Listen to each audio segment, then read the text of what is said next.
So, here we are. After 3 years and 2 seasons, the animated megalodon from Netflix has finally concluded. Like many people, ARCANE is one of my favorite shows to come out in the last few years, and a big surprise at the same time. When this show was announced in 2019, my dumbass ignorant 2019 self was like, I don't care about League of Legends. Bro, yes you do. You just don't know it yet. I've never played the game and I don't know that much about it, but ARCANE the show completely shook my world, man. I never expected this show to be this good. I remember watching the first 2 episodes at my place with Bruno the Commander and Amanda the Jedi, and midway through episode 2 we were looking at each other like, wait, why does this slap so hard? And bro, we didn't even know what we were talking about yet because we hadn't seen episode 3. We hadn't yet been hit with the ultimate emotional devastation that was the end of episode 3. I've been in therapy ever since, but this shit was wild. And that was the moment where everybody realized, oh, this show is not just good. This show is serious. This show's not fucking around. We all got slapped in the face by season 1. Even if you were already a fan of League of Legends and you were excited about that show, be honest, even you didn't expect it to be the absolute masterclass it ended up being. I'm also a sucker for steampunk, a genre that is far too underrepresented in mainstream media, and finally, I had something to inject right into my veins. ARCANE Season 1 is pretty much a perfect season of TV on every level. It has one of the most compelling stories to be on TV in years, some of the best written characters I've seen in years, and the visuals. Oh my god, the visuals. The evil would spread like a fever ahead. It was night when you died, my firefly. What could I have said to raise you from the dead? Oh, could I be the sky on the 4th of July? Will you do enough talk, my little hawk? Why do you cry?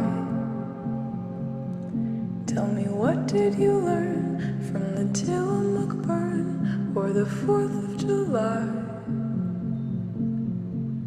We're all gonna die. It is a constantly evolving piece of art, a colorful love letter to so many art styles blended into one perfect visual identity that is unlike anything I've seen before. Every single shot in this show could be framed, from the landscapes, the character designs, and the action sequences. It has an intensity to its movements that is unmatched. The characters are expressive in ways that feel so real. Everything is perfect to support the story and the elements that make its heart. And the heart of the story is, of course, the sisters. Vi, the fierce anti-hero who has been shaped by grief, and Jinx, the lost soul who made one terrible mistake that defined her entire life. 2 sides of the same coin destined to end together. We just don't know if that end will come with them as allies or as mortal enemies. The plot of Season 1 revolves mostly around the conflict between Vi and Jinx, which is the more intimate part of the show, and around the gigantic divide between Zaun and Piltover, 2 opposed parts of a giant city, one being the beautiful utopia and the other being the crime-filled underworld where life is unfair. This second conflict builds the larger political aspect of the story that leads to devastating consequences when 2 ambitious scientists discover Hextech, a form of magic that they learn to blend with technology. All of it plays out in intensely meticulous ways, which leads to a horrifying conclusion that merges the 2 main stories and gives us one of the best TV cliffhangers of all time when Jinx decides to let go of her past and shoots a Hextech charged bazooka at the government of Piltover. Bro, that ending was crazy. After a perfect 10 out of 10 Season 1, we immediately knew the wait for Season 2 was gonna be long. I didn't think it would take 3 years. But hey, I get it. You can't rush perfection. Animation takes a lot of time, especially when it looks as good as this. But the entire time we waited, the question remained. Could Season 2 possibly live up to the hype? Would they be able to make something as good and emotionally impactful as Season 1? Can they pull off a second run? That's a lot of pressure when you raise the bar this high from the get-go. And the question got even heavier when it was announced that Season 2 would be the final season of ARCANE. Oh shit, now the stakes just got higher. It's not only about them pulling off a second impeccable season of TV, now the question becomes, can they stick the landing? Can they end this show as well as they started it? Yes, they can. But not without some bumps. So ARCANE Season 2 picks up literally right after the final shot of Season 1. We get to see the repercussions of Jinx's bazooka attack. A lot of the Piltover Council died, only a few remained. The consequences of her act are absolutely catastrophic. Piltover is weakened, which allows some bad actors to conspire to take over the government while they attempt to rebuild it. Vi is horrified by what her sister has become. She finally accepts that Jinx cannot be saved, that Powder is gone, and she decides to join forces with the authorities of Piltover to find her and take her down once and for all. And meanwhile, Victor is awarded a new strange power that turns him into a rapidly evolving god hell-bent on making the world perfect, no matter the cost. ARCANE Season 2 is fantastic, and I mean fan-fucking-tastic. It is an epic, powerful, emotional final act with complex character arcs for the ages. The visuals are somehow even better than Season 1, making it one of the best-looking TV shows in history. Yes, I said what I said. The vibes are popping. The character designs are popping. The soundtrack is going so fucking hard for no reason. Paint the town blue, lights all around you. Oh my god, bro. Oh, hell no, man. What the fuck? The voice acting is on fire. Haley Steinfeld is incredible as Vi. Katie Leung voices Caitlyn and does an impeccable job. Honestly, everybody deserves praise here, but my guy, Ella Purnell as Jinx, absolutely goated performance. For me, she is right up there with Kevin Conroy as Batman or Grey Griffin as Princess Azula. This is easily one of my favorite voice acting performances of all time. She's that good. Also, shout out to Mick Wingert as Heimerdinger. I love his work with this character. Oh, the lad may be onto something. Every action sparks a reaction. Oh, ball sockets. You get it. This season is an absolute artistic tour de force. It is just god-tier television from beginning to end. But it's not perfect. We'll get into why in a little bit, but first we need to establish the emotional core of the season. And there's a lot more of it this time around, but as always, the heart is with the sisters. Vi's arc this season is just insanely good. I don't even have the words. Her emotional storyline is a roller coaster this season. The pain, the loss, the grief, the hope, the broken hope, the rage. Like, her story is a melting pot of emotions slowly deconstructing a person to rebuild her even stronger. And boy, does it come with challenges. Watching Vi completely give up on her involvement in Piltover to return to Zaun, dye her hair black, and making herself black out every night, it's just so fascinating for her character. Vi is someone who always has a desire to fight, usually to stand up for what she believes to be right. That's just how she is. But her sister is a lost cause, and the woman she loves turned on her because she was corrupted by vengeance. In her eyes, Vi has nothing left to fight for. So instead, she starts fighting in underground fights in the depths of Zaun. Vi needs to fight, so if she has nothing to fight for, she will find a way to fight with no point. Or rather, she fights to get drinking money so that she can black out and do the same thing the next day. She's consumed by grief. She has lost everyone she's ever loved, and she feels completely lost. The people in her life have either died or they've been completely changed by darker parts of themselves, rendering them completely unrecognizable. She has risked everything to save the few people she had left, and it was all for nothing. And that, of course, reflects the arc of Jinx. Jinx has a very complex and interesting character theme this season about her internal struggle with the fact that she has become a symbol of resistance in Zaun after the events of Season 1. The population of Zaun see her as a savior and they look up to her, but Jinx hates it because she doesn't believe in herself and she doesn't think she's someone who should be looked up to. She doesn't care to save lives and she doesn't care to have power. Jinx has a nature that's very nihilistic. She doesn't really care about anything. She doesn't really stand for anything. Life has no meaning to her. Everything that reattaches her to her humanity are things that relate to powder. So her love for her family and the pain of losing loved ones. She killed the only person she truly believed cared about her at the end of the last season, R.I.P. Silco, and now she only has Vi. That's why, in the beginning of the season, she decides she has to kill Vi, because she wants to get rid of that final attachment. She loves Vi, so if Vi dies, then Jinx has nothing connecting her to powder anymore, and she can carry on living an empty life with no goal because she just wants to be left alone. In other words, she doesn't have to believe in anything if she has nothing. And that's it. That's her grand plan.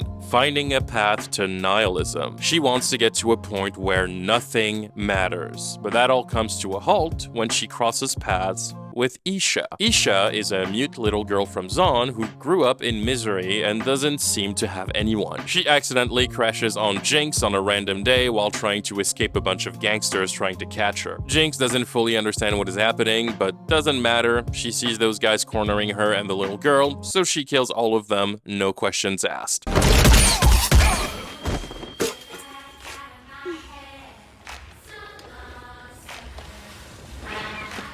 After that happens, Isha obviously sees Jinx as her savior and decides not to leave her side. So Jinx reluctantly becomes this little girl's caretaker, but she also learns to love her very deeply. Because deep down, despite what she tells herself, that's all Jinx really wants. A family that loves her. She lost her family as a child because of her own mistake. She lost a second family when she killed Silco due to a misunderstanding, and now she has Isha, something that makes her life worth living. But it's dangerous for Jinx to take care of Isha, because she's the most wanted individual in all of Piltover. She has a planet-sized target on her back, and eventually, Vi and Caitlyn catch up to her. They find her, and they intend to end her. The fight between Jinx and Vi in episode 3 is so epic, and its stakes are made even higher by the fact that this time, they're both trying to actually kill each other. And when Vi gets the upper hand and puts Jinx at her mercy, Jinx simply tells her, Go on. I'm ready. I'm glad it's you. Had to be you. This is a big theme of Jinx this season, her completely losing her will to live, but still wanting her death to have significance. It leads to a genuinely heartbreaking scene towards the end of the season where she actually tries to commit suicide several times, but Echo won't let her. Jinx's story gets really dark this season. Her mental health has always been a big part of her character, but this season is really the part where you see her at rock bottom. And as you can probably imagine, this whole general theme of family bonds in Season 2 leads to emotional moments that absolutely wrecks your nervous system. The whole plot around Warwick being revealed to be a genetically modified abomination created from Vander's dying body. Bro, why would you do this to me? And then Jinx goes to find Vi to try and save him because he attacked her but somehow remembered her.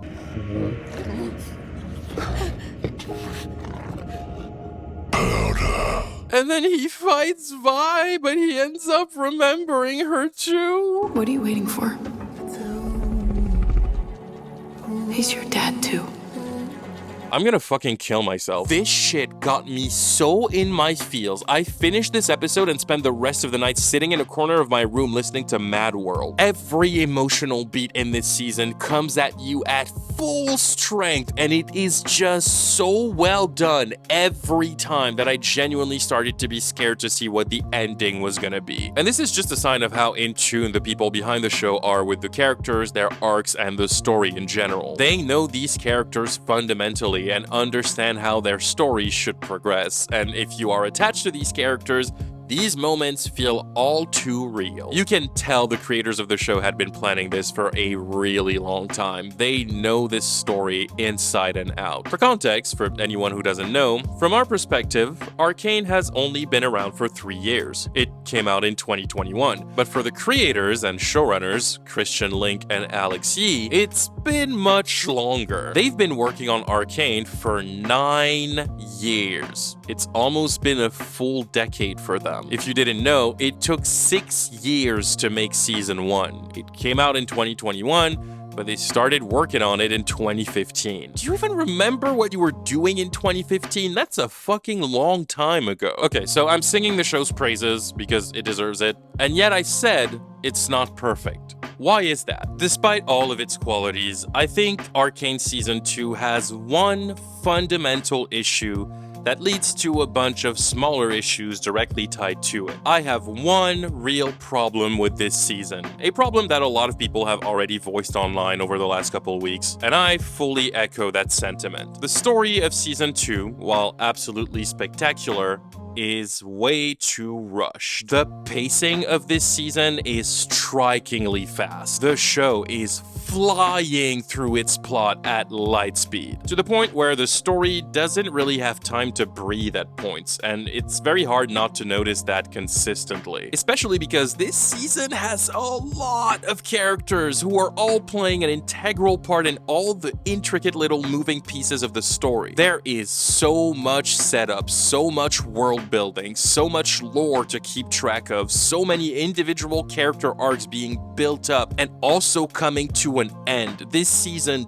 desperately needed time to make shit happen in a stable way, and unfortunately, it kind of fails at taking its time, and some crucial storylines kind of suffer as a result, with some character development being accelerated in ways that feel a bit bumpy. To make it clearer, ARCANE Season 2's greatest flaw is that it feels like 2 seasons of TV being condensed into one. And while it somehow still manages to balance its storylines impressively well, you do feel it having to rush through a lot of it, and it's kind of jarring at times. That said, make no fucking mistake, while it does have issues, and we're gonna get to that, this season is still one of the most insane animated series of all time. Like, ARCANE at its weakest is still leagues ahead of the majority of current television. It is still an easy top 5 when it comes to animated series. So no, Season 2 was not perfect, but it was still an absolutely stellar, genre-defining season of television that left me with my therapist on speed dial. The season was released in 3 acts, 3 batches of 3 episodes each, and Act 1 is paced fairly well. It feels like it's moving very fast, especially starting in episode 2,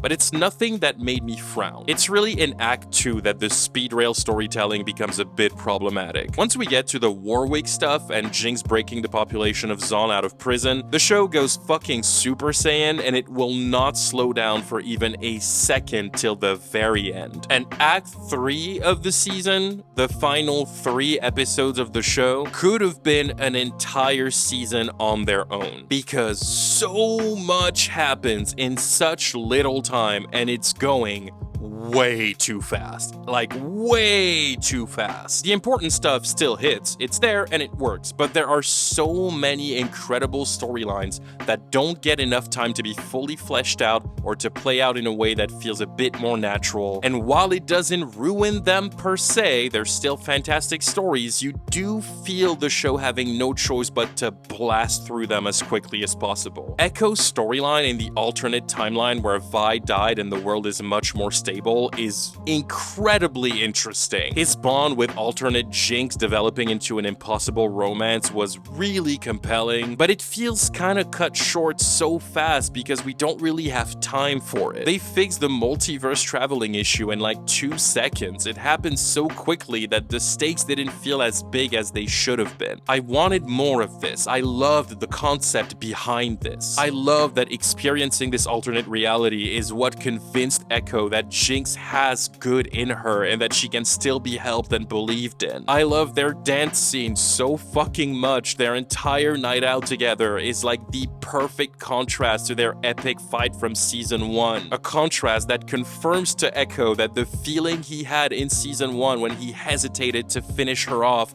was not out of nowhere. Because in season 1, he gets the upper hand on Jinx, but then he freezes because he can see in her eyes that she's scared. Jinx is a crazy maniac with crazy weapons and she likes to kill a whole lot, but a lot of this persona is also a front that she uses as a defense mechanism. And from season 1, Echo was the only person who could see right through it, aside maybe from Silco. So the fact that Echo gets to see who Powder could have been in his world if things hadn't gone so wrong, and that he even develops romantic feelings for her. Like that storyline is so full of massive implications for both of these characters. I wish we had been able to spend more time in that space. Mel's storyline is probably the one that suffers the most from the speed rail pace of the season. While it is really interesting and introduces some larger world building, it is done so quickly and in a way that feels so half-baked that it rendered it the only storyline of the entire show I struggled to get invested in. It's too fast. Like, she's kidnapped by the Black Rose. Within one episode, she realizes it's a trick. She finds a way to break it. The Black Rose reveals the truth to her. She gets a very quickly glossed over exposition dump on her origin story. She unleashes her unknown power and blasts everything, and now she's basically the Scarlet Witch. It happens so fast. It's not that I'm not invested in the character of Mel Medarda. I love the character, but her storyline feels underdeveloped and it's missing a lot of context because there just isn't time for it, really. I assume her story is going to be continued in a spin-off. If so, we can sort of see Arcane as her origin story, but I still wish that at the end of this show, Mel's arc felt a bit more complete. We watched the characters get ready for the final battle, which had so much tension, but then there's this awkward cut and we're suddenly just in the middle of the fight. It felt like I had skipped half of an episode. It wasn't the most jarring thing in the world, but it's just a very clear sign that they had to skip ahead because they just didn't have time. Like, so much buildup for a jump cut was a little weird. Victor's shift from wanting to use his godlike powers to help people to wanting to merge every mind in the world into one to create a perfect world, essentially taking away the very concept of free will, happens in the flick of a switch, and that was also jarring to me. For a character whose psyche and ideals took such a long time to slowly morph and evolve into the point he was getting to, his sudden change in ideals and morals being brought by a 15-second voiceover was just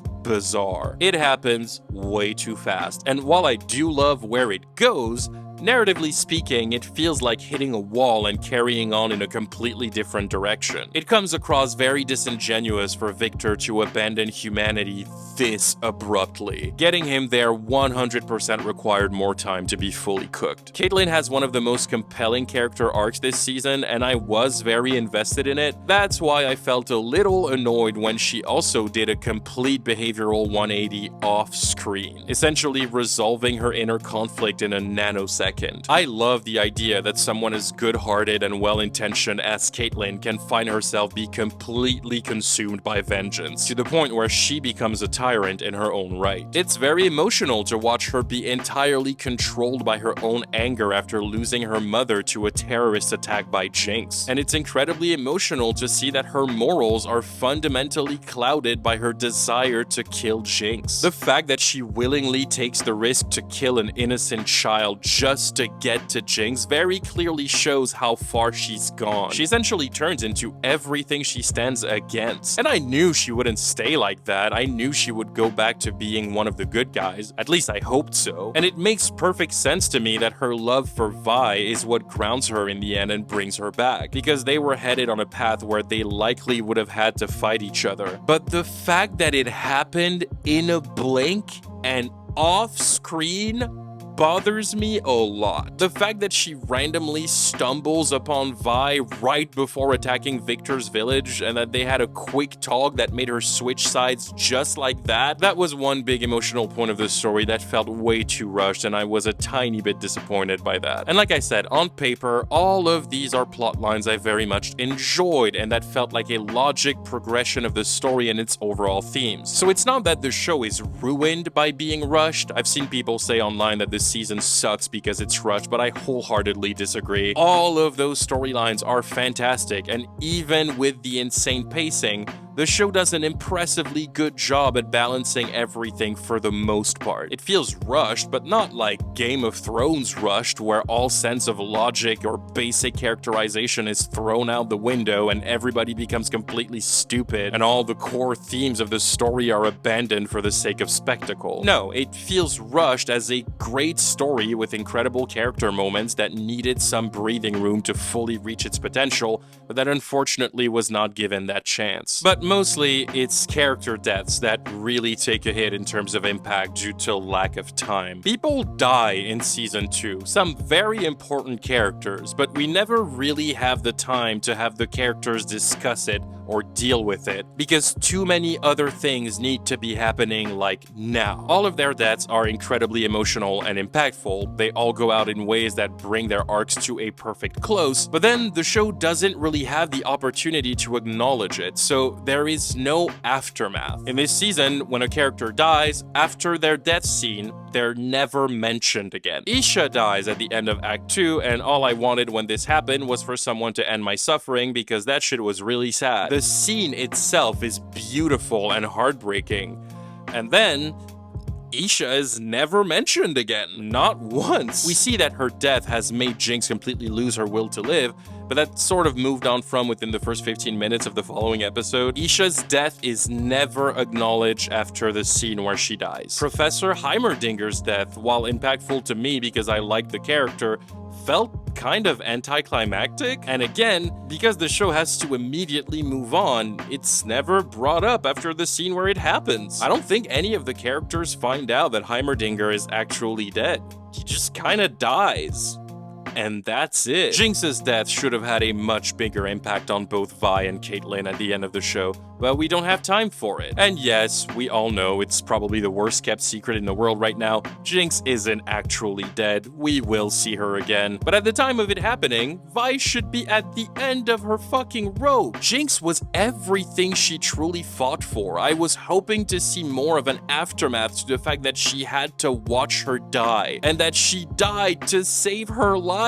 But again, Jinx is never mentioned after the scene where she dies. Neither are Victor and Jace. The final battle essentially ends, and then we have like 5 minutes to wrap everything up and roll credits, so no time. Sorry. You get the point. There is a lot about this season that would have greatly benefited from having more time and moving at a slower pace. That said, all of those storylines are still great and concluded in emotionally impactful ways. And look, the creators addressed the criticism over the rush story this season, and they seem very open to it. They say they heard what people are saying and they're going to learn from it in future projects. And honestly, I'll take it. I probably wouldn't take it if the season had sucked as a result, but it is so painfully obvious that these guys bent over backwards to make sure they could make the best story possible, and they succeeded at telling an amazing story in large majority, so I'll cut them some slack. They still stuck the landing. And speaking of sticking the landing, let's talk about the finale. The finale of ARCANE was fucking terrible. I'm kidding. The finale is amazing, unsurprisingly. I completely lost my shit watching it. The build-up to this final episode was very strong, and the payoff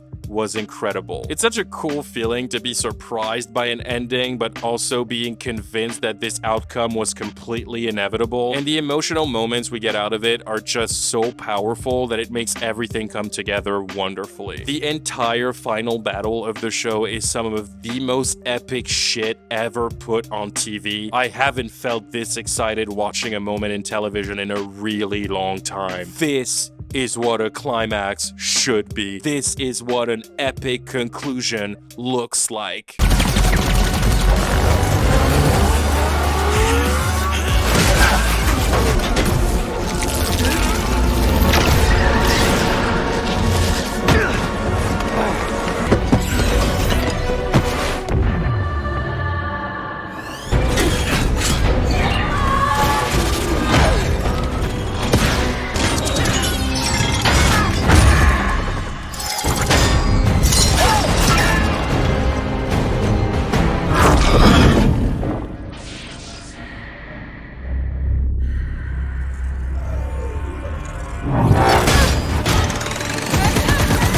most incredible thing I've ever seen.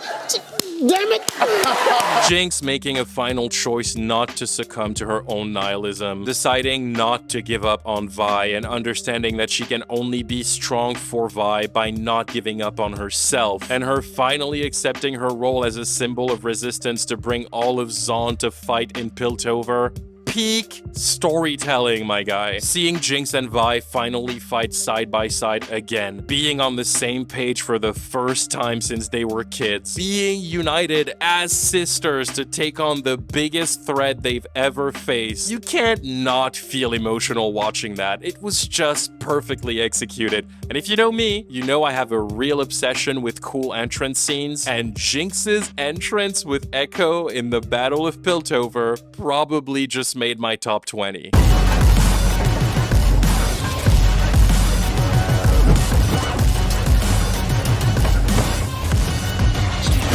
What a fucking badass. Mbessa fighting Mel and Caitlyn at the same time and absolutely wiping the floor with them was just insane. Her fighting style is fucking diabolical. This woman is so scary. She's brutal and fucking relentless. You almost feel scared when you watch her fight. She has no fears and she seems like she has just infinite stamina. She's going against Caitlyn, who is a very skilled fighter, and Mel, who just found out she basically has the powers of a god, and they still can't keep up with Mbessa. She's just too strong.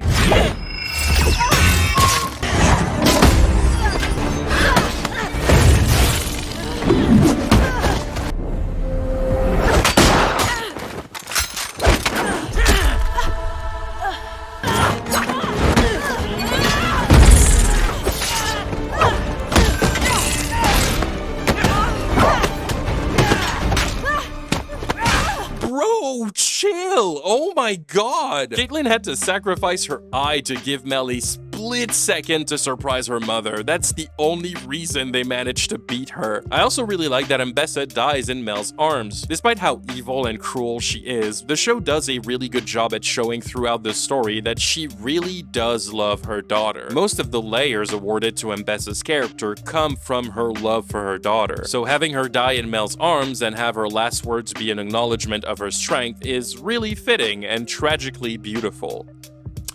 But then we gotta move on immediately, so that's kind of glossed over. Echo's sequence at the end of the battle had me jumping around like a kid. This shit was so fucking gangster. I rewatched it like 7 times. As someone who doesn't know much about League of Legends, I had no idea that Echo's signature power in the game is the ability to go back in time a few seconds. And honestly, as a way to pay homage to the character in League, I cannot think of a cooler way in which they could have executed this.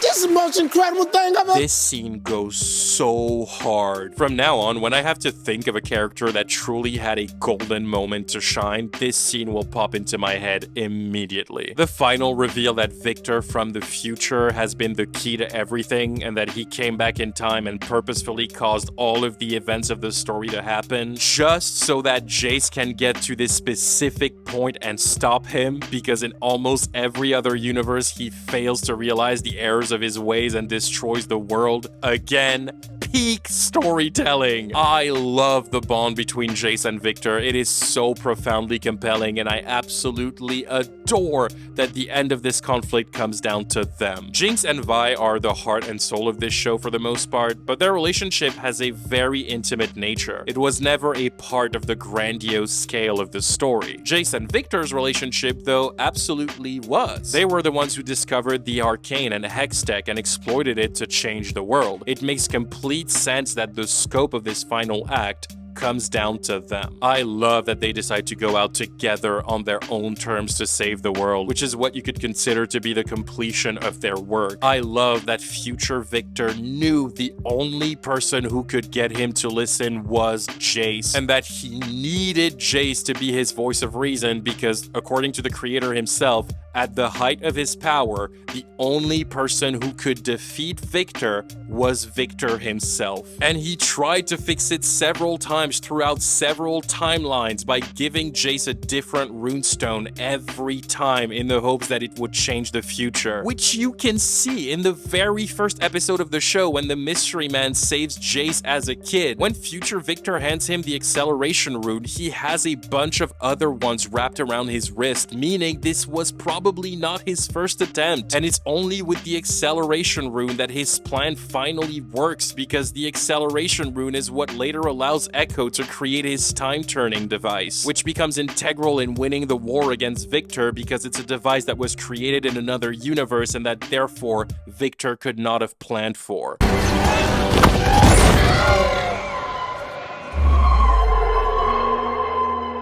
That device can't be. Bro, the amount of details in this story, man. I love that Jace decides not to give up on his friend despite his fear of what he could do. It's all just so beautiful. I've seen some debate online on whether Jace and Victor's relationship is more fraternal or romantic. Apparently, a lot of people read this as them being in love. The creator of the show says he never saw their relationship as romantic, but he also doesn't seem to mind at all that people see it that way, and I kind of agree with that. It doesn't not make sense. It's just as strong a storyline under that lens. Whether they are romantic or platonic really does not change how amazing this story is. Two people fundamentally bonded and opposed by the fate of the universe in an impossible challenge that reflects the scale of their ambition. What a brilliant story that was. There is no prize to perfection, only an end to pursuit. Jinx sacrificing herself to save Vi is the poetic ending I was expecting to get, but predictable or not, it doesn't change the fact that it was impeccably executed. I wasn't the biggest fan of Vi refusing to jump to the other ledge and taking the risk to go to Warwick in this very moment, but okay, I get it. She desperately wanted Vander to still be in there. I see it. Okay. For me, this scene works for all of the complex emotional implications, though. The fact that Jinx gets to give one last hug to what is left of their father made me tear up. That was so emotionally relevant to her character. The fact that her final shots are intercut with a flashback of Vander checking in on her when she was asleep during her childhood, confirming that she still holds on to her memories as powder.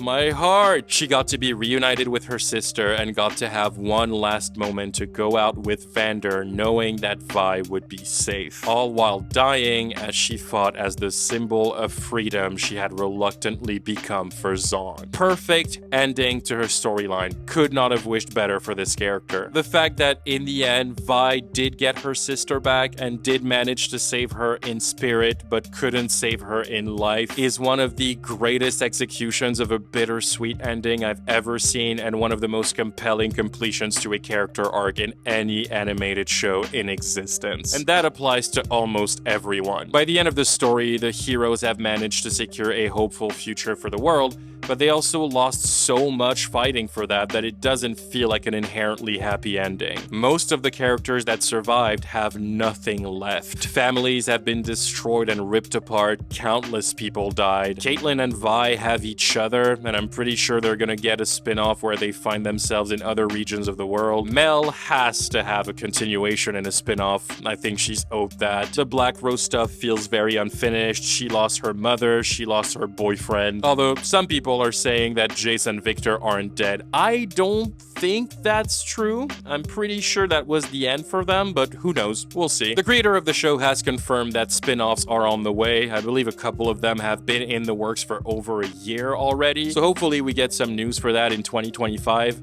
I mean, we better, because Christian, I will show up to your office. I don't give a fuck. I am very thankful for Arcane. I am so happy that this show exists and that it was able to tell the story it wanted to tell to the end. We all know that's become quite rare with Netflix. Please just give 1899 another chance. I promise. This is so good. In a time where a lot of TV shows feel stale and repetitive and uncreative, Getting a show like this, a show that is just purely a monumental piece of art like we've never quite seen before, is incredibly refreshing. Fantastic, memorable characters that will stay with me for a long time, a story and lore that is so infinitely compelling and rich, and a visual identity that is so unique and groundbreaking that I have a feeling a lot of animated movies and shows in the future are going to take influence from it, for better or for worse. There might have been some bumps in the road of season 2, but they stuck the landing, which is incredibly rare when it comes to series finales, especially when the ending is rushed. This is kind of a miracle scenario, all things considered. I know some people were pissed off by the ending because they focused mostly on those flaws, but man, I really do not feel that way. This ending, to me,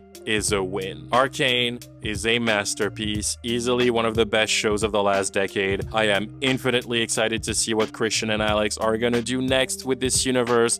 They themselves have said that they're only getting started, and I, for one, cannot wait.